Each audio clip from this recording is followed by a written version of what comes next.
Hello, I'm Song, and I'm the CEO and co-founder of Jom. Yeah, this is Founder Monday by Lepas Sekolah.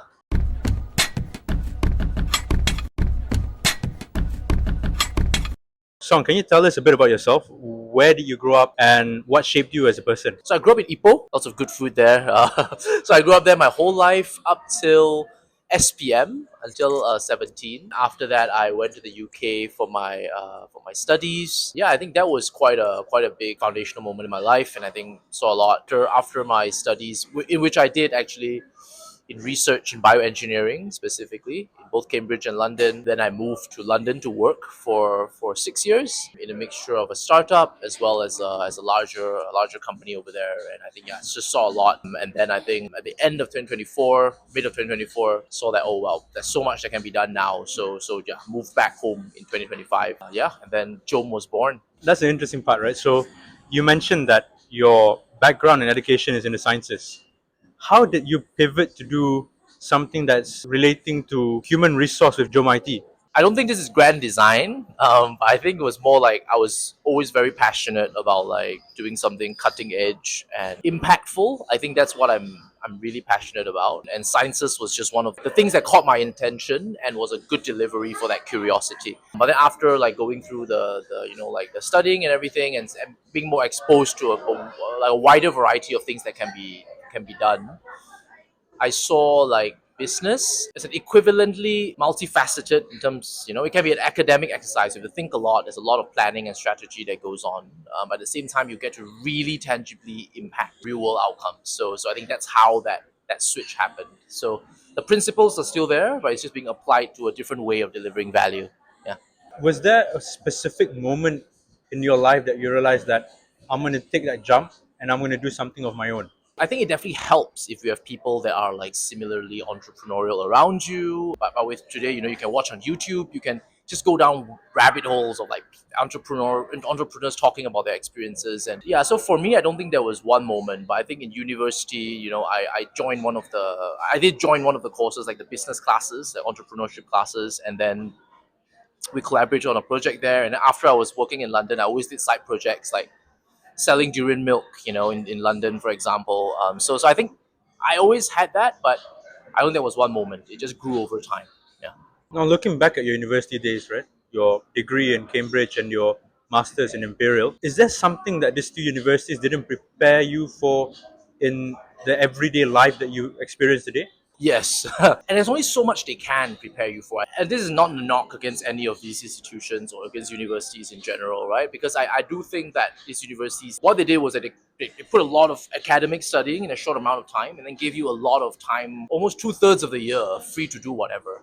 Like do things of your own. I think that is kind of the best preparation. I think the key thing is that in life you can choose a certain path laid out for you and follow like a a corporate path or things like that. But there's also so much more you can do. Like every day you can spend that 2 or 3 hours outside of your time doing something else. These universities, their setup actually gave you that time to explore. But I think it's just very important that we all seize it to actually explore it. Yeah, like in the real world, is a lot of the times a lot what you do in these times, not the main academic part or the main working part that makes a big difference. Yeah.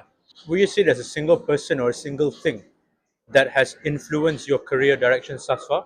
It is a cliche, but like if you have to narrow it down, I would have to say my parents. Yeah, the mix of professional, right? They're both professionals, but at the same time, they pursue their own passion projects. Yeah, they're now focusing on that full time now, which is not professional career. It's more helping the society, community impact. I think that really gave me the courage to kind of experiment more with my life. That is what I would say.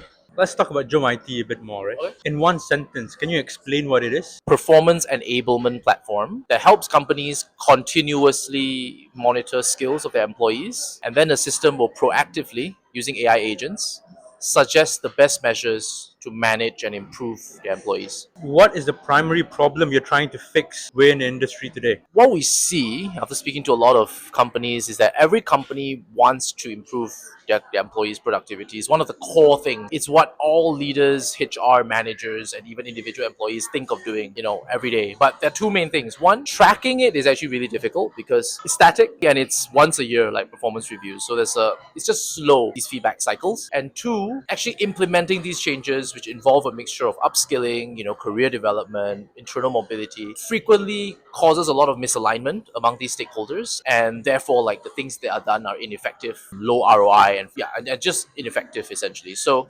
basically, it burns up a lot of time, even though it's such a big problem. So that's what we're trying to solve. Will you be kind enough to paint a picture for us? Walk us through how it works from, or at least how you envision it to work from start to finish. We're a 1 year old startup. We're learning a lot along the way. We're building fast. But so far, right, there'll be a lot of updates along the way. This is what sets it apart. So I think it's in two phases mainly. So for a company that we work with, the first thing we do is we integrate with your existing systems. We deploy our AI to continuously map the performance and skills of your employees, and we do this using actual frameworks. So it's actually according to like global frameworks, right? Then once all of this people data is mapped, then we provide the interface. And the interface, one view is for your leaders, right? So they can see where the gaps are in their organization. They have an AI assistant to suggest the best next things to do. And the other view is for the actual employee themselves, so they can actually continuously monitor how they're growing while also having an AI assistant to suggest the best next steps to do. So that's concretely what we provide companies. So nowadays, when it comes to handling data within companies, there are strict regimes and laws governing it. So how do you ensure that you can attain such trust? How can you ensure that you can manage the data and be in compliance with the laws that exist? That's a great one. This is one of the utmost priorities for us because people data, like personal circumstances, these are all very important. I think how we approach it is two ways. One, we make sure that we only take the data we need for our system, so we aren't trying to connect with all of your data and any unnecessary data that will not help our diagnosis of your skills and our provision of our proactive recommendations. That is one, right?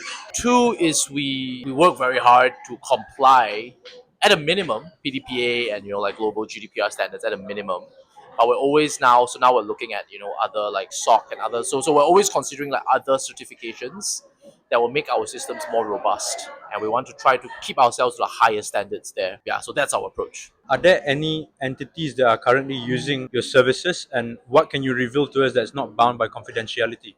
We have couple of companies using us. So one of them is quite a significant enterprise with more than 10,000 employees. Yeah, so we're starting off with a pilot with a few hundred to 1,000 of their employees, which will gradually roll out to more of their workforce. And we're also in early discussions with a couple of companies. One of them with 500 employees. It's a non-profit foundation. Basically, we're still in early discussions to see how our systems can help them out. Yeah, but these are some of the early customers we have. Yeah. Now that we have a picture of what Jom IT is, I want to take us to the very early days of your journey as a founder. What sparked Jom IT? I think it grew over time. So I was like, okay, so as I said before, like this funny venture of mine where I wanted to build like a durian milk business in the UK. I was like, let's try it out, learn some things along the way. But eventually, that changed into actually a distribution of a Malaysian soft drink brand in the UK. Actually, yeah. So I think that started that itch. Like, oh wow, it's really cool to like build something, do something that's not been done before, and add value that way. So basically, for the past 2.5 years before I moved back, right from 2022 to 2024, I worked at the job street of Europe. It's called Stepstone. They own a few job boards in Europe and around the world. And basically there I was the AI product lead. So I was building AI products both externally and internally, and I was like, wow, there's a lot that AI can bring to this field. And yeah, along like mid of 2024, I reconnected with like this very old friend, very good friend of mine, who's now the CTO, and we're jamming around this space and thinking there's so much that can be done here. And then after that, it was just thinking like now's the time, right? I think there's a lot of opportunity and needs here in Malaysia and Southeast Asia. So 2025, move back. Yeah, that's how it became.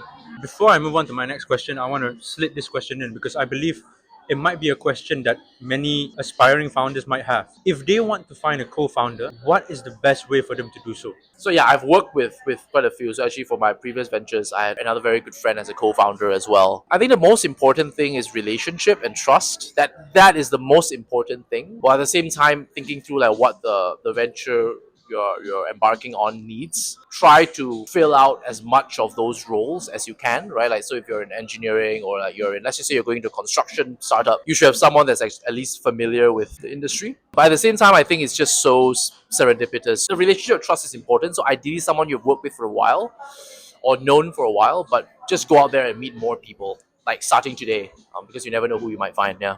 Do you think that meeting people online, let's say people on LinkedIn, for instance, do you think that's a smart move? Yeah. Just meet as many people as you can. Yeah. Within reason. Now that you found your co-founder, right? Yeah. What are the first few things you have to do as a founder? Incorporate the company. I think that's it's never too late to just learn about that. It's not that hard. Specifically for Malaysia, it's just like looking into COSEX. Yeah, and then once you find something like that, just ask them questions of what you need. Start up a bank account for your company. Those are the things that you need to get out of the way, the admin things. I think equivalently important is talking to your co-founder, really aligning how you want to approach this. Like, what are your principles? So that's the most important. Having that conversation about how you want to work together. Because true of I think 99% of startups, there's going to be a lot of pivots and changes along the way, which is what happened to us. Okay, we can dive into this a bit more. I'll just let you guide it. But basically, that we had our own pivots. We're not focusing on this product currently when we started.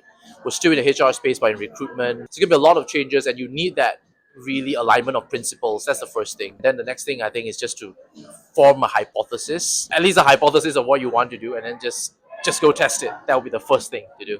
I actually want to touch on that point of you saying that pivots happens like 90% of the time, right? How different is what you have at the moment from your first vision back when you formed Jom IT? Quite different. It's in the same field, but when we started, we're focused on the problem of recruitment. Actually, we wanted to help companies recruit faster using an AI, a recruiter, which we built. So we built like a really human-like interviewer that responds dynamically to questions. But eventually, I think throughout the way, we found that this part of the HR recruitment process, that after recruitment, managing people within the company, developing them, is a much larger and more painful problem of the market we're speaking to. So that's why we're now focusing and doubling down on this. Yeah. So it's still within the space.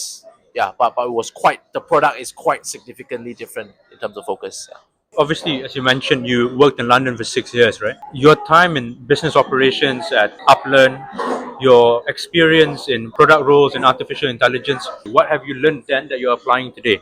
A lot. So the first one would be how you treat people, right? You always want to treat people how you want to be treated. Yeah, I think I just carry some of those personal ways of living from when I was, living there to how I carry myself here as well. The two other things that are more important is, first, when I was working in London, I was first working in a startup, and education AI startup to be exact. Yeah, it's like a startup. You just do your finger is in every pie, and there's like always something happening, and you have to switch roles between roles quite a lot. So you have a broader sense of like what a small business needs to survive, and you just need to be able to know and at least be aware of covering those bases. So I think that is translating over to running things here. And then the second part was that when I went to the much larger company, the European Job Street, it was much more like tiered, lots of management, a much bigger company. That I could see the problems big companies face, which is kind of the problems we are focusing on right now. When there's more than 500 to 1,000 people in a company, how do you make sure everyone feels seen? How do you make sure everyone is equitably treated and promoted and rewarded, and given feedback to? That's another aspect of things that really shaped me today. At the same time, there's a lot that I'm learning as well since coming back, to adapt here. Yeah. Jom IT was founded exactly a year ago. Yeah. Looking back on the year, right? What were your biggest fears at the beginning? The fear is like a constant kind of thing in the background. Like, you just need to deal with it. There's always something to worry or think about. At the start, it's a lot of excitement. I think you should get all the excitement you can while you have it and use it and jump in. But I think the fear always is kind of like, is this the right thing to be focusing on? Because you're very, very resource strapped, right? You can only bet on a few things, right? Are we betting on the right things? How are we making sure we are maximizing this bet? And how do we prepare for the downside if this bet doesn't turn out? Those are the things that were true then and true now. I think it's always something, yeah, to think about. I want to talk about some of the challenges that you faced. Mm. In the past year, what was perhaps the lowest point in your journey? So I think as a startup, you have to constantly make decisions, and some of those decisions are big, like strategic decisions. Of, let's push forward with this direction. And then when you're pushing forward with the direction, you might not get the feedback that you need immediately. People might not want to talk to you immediately, things like that, and you might not get traction, right, for a while, even after you decided to go for a certain direction. Yeah, there was a period of time with a couple customers, but we're also deciding between whether to focus on a new direction for the company. And so we kind of built this new tool for this new direction, like an MVP of it. I know we were testing with people, but it was just like a weird I would say there's a no man's land. I think what was really low at that point was that it's kind of thinking of being lost.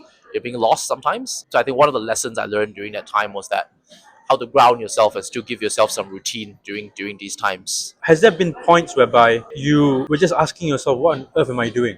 You know, because I've spoken, Yes. yeah, yeah, I've spoken to a few founders, right, and they've had a moment whereby they doubt whether what product they are about to produce will even be well received.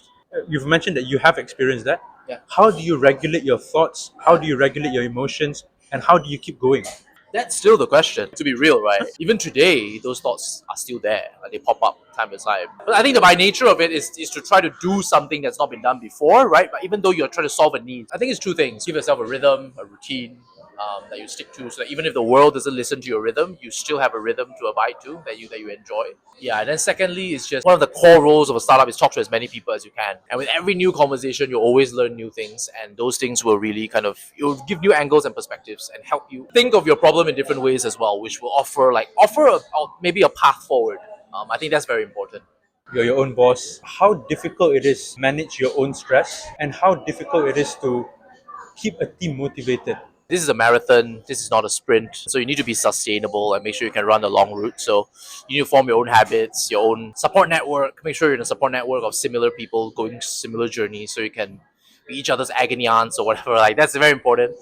Secondly, how do you manage your team? I think it's just being real, being yourself. As you can't change yourself too much, just be yourself. But at the same time, I think you should frequently kind of talk about the vision and why you're doing this. Yeah, and that will be the motivating factor. What has been the biggest win for Jom IT so far? I think the biggest wins, obviously revenue and all these deals is important. But I think biggest wins is when this doesn't happen often, once every 2 months maybe, but when you sit down with your co-founders and you actually go through like what is your next direction together, and you each have your own opinions, your own kind of arguments, and then you kind of go through it and discuss it in a good debate, right? And after a good session of a few hours of that, and then you have the direction and like a plan of how to go forward.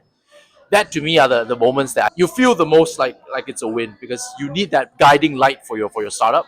So for me, like every time that happens, that's a win. I want to talk about people, about equity, about money, about revenue. What's the hardest thing about managing people for you? There has to be a fundamental framework of discussion. When you're actually debating something, you shouldn't bring emotion or like ego or like I want to be right kind of attitude to things. Once you can do that, then you can kind of talk through things based on logic and even acknowledging emotions with logic, right? So not like just letting it spill out in an unproductive way. The key thing is to leverage emotion, which is the motivation in many ways. But also I think it will be 30% the motivation and just the gut feel. We shouldn't discount that. But 70% should be logic. But even when you're talking through your emotions, it should be logically and trying to be productive. So making sure you set up that shared framework of how you want to communicate. How you want to do things is more important than actually running a meeting, for example. Yeah, yeah. At the beginning of every founder's journey, one of the most important discussions you would have with your co-founders is how do you split things up in terms of equity? So what are your do's, what are your don'ts when it comes to discussing about equity and deciding on how it should work and how it should be divided? One is be real. Just go there and really have this conversation is very important. Two is win-win because you want everyone to be in this together. Like ultimately, everything is a two-way street. Yeah, like you're not gonna win this game alone, and there's so much to come, and you want everyone to win. And so I think using those two principles, you should be able to figure it out amongst yourselves. Then comes the next fundamental question. Do I bootstrap or do I raise funds? Uh-huh. So how did you decide? How did Jom IT decide and what was the rationale behind it? There's no right or wrong. I think ultimately it's what's available to you, and also like making the most out of what's available to you, while also balancing some things that are important to you. For example, like you want something to grow fast, but you also want to retain control, right? There's no point growing something super fast, and then I mean, at the end of it, you have nothing left. So it's a factor of like how much traction do you have, right? As in terms of trust do you have in that industry? Do you have of solving that problem? How much access do you have? Is the access that you have, to investors? Are the investors the kind that you want at that stage? Do you need it? Do you need the money at a certain? That's also essential, right? So how sure are you of this idea and your approach? Nothing comes free. You have to money manage more comes with people as well. money comes with its Correct. expectations, a lot of expectations. Sometimes it's good. You want expectation, you want to be pushed, you want to just chill out. But do you want to be pushed when you're not sure of even the direction that you're going? But how much can you afford to burn to actually get there before you raise funding? And when can you even get funding? So it's a balance of all these things. I think consider all these things. There's no right or wrong. And in Jom IT's situation, Yeah. did you decide to bootstrap or to raise funds? We're bootstrapped, so we're starting to have conversations. We're always open to kind of bring on like so be it investors or strategic partners and things like that. Exactly. So it's bootstrap first, and you get a bit more clarity, confidence as well, and then then these will come. In terms of revenue generation, right? How does it look like for Jom IT today? Is it a single revenue stream? Are you guys trying to diversify? At what stage are you, and how do you look like it going?